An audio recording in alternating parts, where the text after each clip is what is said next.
Hi, I'm so glad you stopped by. I'm going to read this story called Tickled Pink. I was in the library looking for a good book. I poked around the shelves until I found something with a bright pink cover and shiny gold letters. The Goofy Book of Gags and Giggles, I read. I opened it up. It was full of hilarious jokes. I started reading and giggling. I bit my lip to try to keep from laughing out loud, but the jokes were too funny. I checked the book out and put it in my backpack until recess. When it was finally time to go outside, I took the book with me. "What are you reading, Pinkalicious?" Molly asked. "A joke book I found," I said. "Listen to this. Where do cows go on a first date?" "To the movies." Molly couldn't stop laughing. We laughed so hard that Alex and Allison came over to see what was going on. "Pinkalicious has a joke book," said Molly. "Go ahead, Pinkalicious, read them another one." "Okay," I said. "Why do birds fly south in the winter?" "Why?" said Alex, Molly, and Allison. "Because it's too far to walk," I said. We giggled until our tummies hurt. I told them another joke and another. Soon everyone was listening to us. "Pinkalicious, you're hilarious," one kid said, laughing. "No, she's not," said Tiffany, who was listening the whole time. "Anyone can be funny if they're reading from a book. I bet Pinkalicious doesn't have a real funny bone in her body."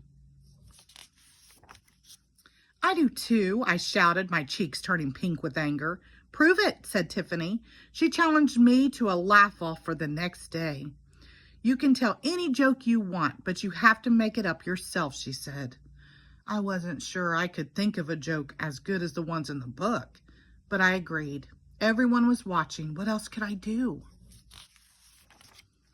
That night, I told my family about my dilemma.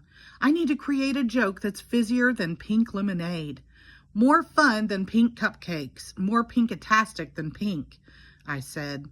It has to be the most pinkerifically funny joke of all time. "Hey, Pinkalicious, I have a joke," said Peter. "Knock, knock, who's there?" "Pinky stinky underwear," Peter practically laughed himself right off his chair. "Yuck, Peter," I said. "Not funny. Not funny at all." I paced and pouted and panicked. I had to remind myself to calm down. "Think pink," I said, "and the answer will follow." In the middle of the night, I had an idea. Maybe, just maybe, it would be good enough to win. The next morning, I had trouble swallowing my cereal. My stomach felt funny all during school. Then, at last, the big moment came. "It's time for the laugh-off," yelled Alex. "First up is Tiffany." Tiffany strutted up to the jungle gym. "What's black and white and red all over?" she said. "An embarrassed zebra?" someone said. "No," Tiffany said. "A sunburned skunk?" "No." "What?" "A penguin who ate all the pink cupcakes." Everybody laughed. I was going to lose big time. I was next, and I was worried. My joke had seemed funny in the middle of the night, but it didn't seem all that funny now. What if nobody gets it? What if nobody laughs? I thought. "What's the matter, Pinkalicious?" yelled Tiffany. "Can't you be funny without your book?" I walked over to the jungle gym. I looked at all the kids looking at me. My mouth felt dry. I swallowed. Oh well, I thought.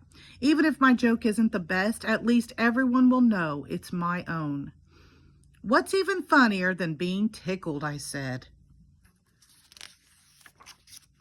"Being tickled pink," I cried. I tickled people until they laughed so hard their faces turned bright pink. Everyone was laughing, even Tiffany. "Okay, Pinkalicious," she said. "I guess you did have a funny bone after all." "Thanks," I smiled with relief. "I liked your joke too." After the laugh-off, I returned the joke book to the library. Now that it was over, nothing seemed quite as funny as being tickled pink. The end. Thank you.